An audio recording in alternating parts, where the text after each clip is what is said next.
Chani Chanaka, Manira Chane for the name of Sally, Madi Chani, Rosama School Miss, Tufana Barchet, Tuskala Godagoda Glamasto. सबक number 4 नेकी का असर। तुम कहाँ जा रहे हो बेटा? मैं एक सौदागर के पास जा रहा हूँ।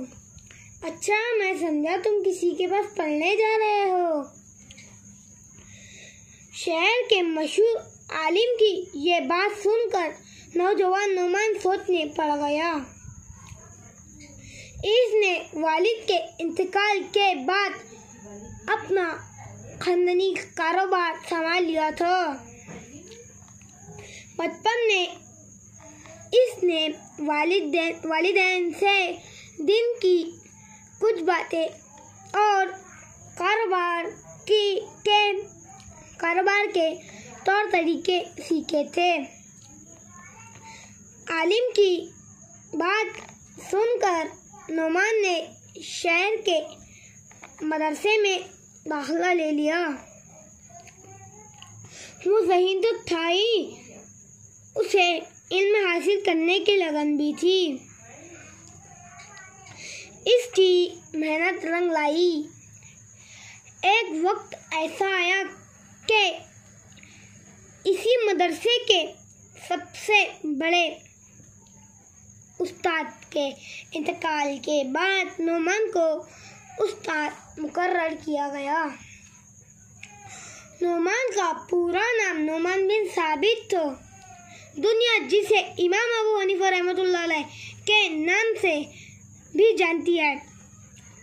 इमाम अबू हनीफा रहमतुल्लाह अलैह नेक दीनदार और खुदा से डरने वाले इंसान थे। इनकी जिंदगी के वाक़या से हम बहुत कुछ सीख सकते हैं। इमाम अबू हनीफा रहमतुल्लाह अलैह शुरू में कपड़े की तिजारत किया करते थे। एक मर्तबा उन्होंने मुलाजिम को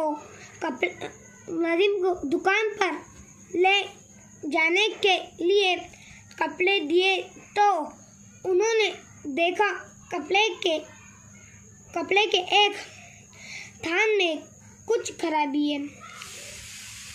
इमाम अबू हनीफा रहमतुल्लाह अलैह ने मुलाजिम से कहा, जब कोई इस कपड़े को खरीदे तो उसे ये खराबी बता देना,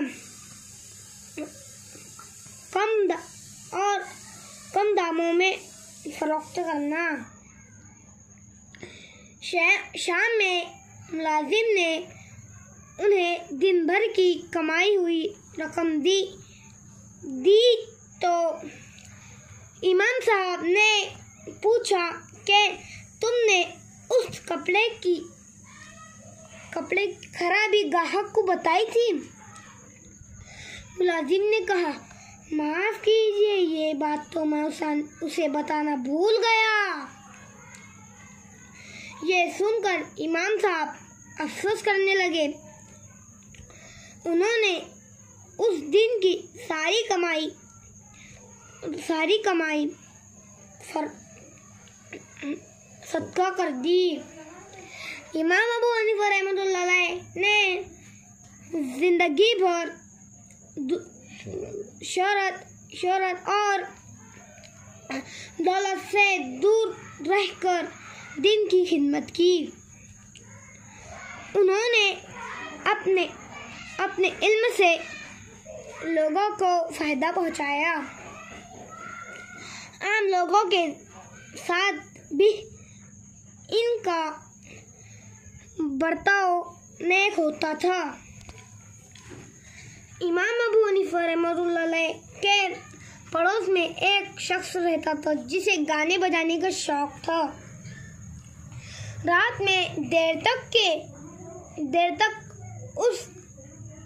उसके शोर की वजह से इमाम साहब अच्छी तरह सो नहीं पाते थे।